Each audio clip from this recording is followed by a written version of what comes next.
खेड कृषी उत्पन्न बाजार समितीच्या चाकण येथील महात्मा फुले मार्केटमध्ये बुधवारी 8 ऑक्टोबर 2025 रोजी तरकारी मालाची आवक आणि भाव काय होते हे जाणून घेऊया। खेड कृषी उत्पन्न बाजार समिती उपबाजार महात्मा फुले मार्केट यार्ड या ठिकाणी फळभाज्या असेल, पालेभाज्या असेल यांची आवक या अतिशय कमी प्रमाणात झालेली आहे, परंतु बाजारामध्ये गिराईक सुद्धा एक कमी प्रमाणात आहे। आज रोजी कोबी असेल, कोबी आज 10 ते 15 रुपये किलो झालेली आहे। फ्लावर सुद्धा 10 ते 20 रुपये किलो आहे। वांगी 50 ते 60 रुपये किलो आहे। टमाट्याचे भाव गडगडलेले भाव तसेच आहेत, 10 ते 15 रुपयाच्या टमाट्याचे भाव आहे। कारली 30 ते 35 रुपये किलो आहे। गवार सुद्धा 100 ते 130 रुपये किलो आहे। दुधी भोपळा 30 ते 35 रुपये किलो आहे। डांगर भोपळा 10 ते 15 रुपये किलो आहे।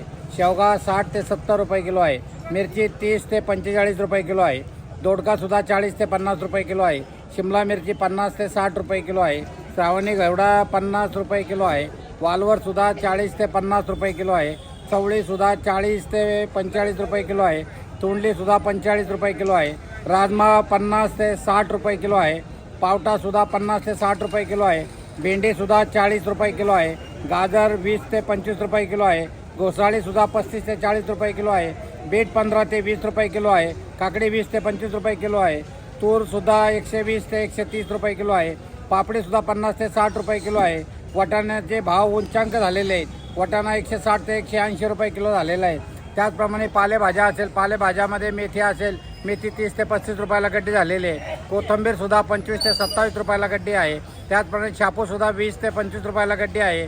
त्याचप्रमाणे पालक सुद्धा 15 ते 20 रुपयाला गड्डी आहे। सर्वसाधारण बाजारामध्ये अशी स्थिती आहे।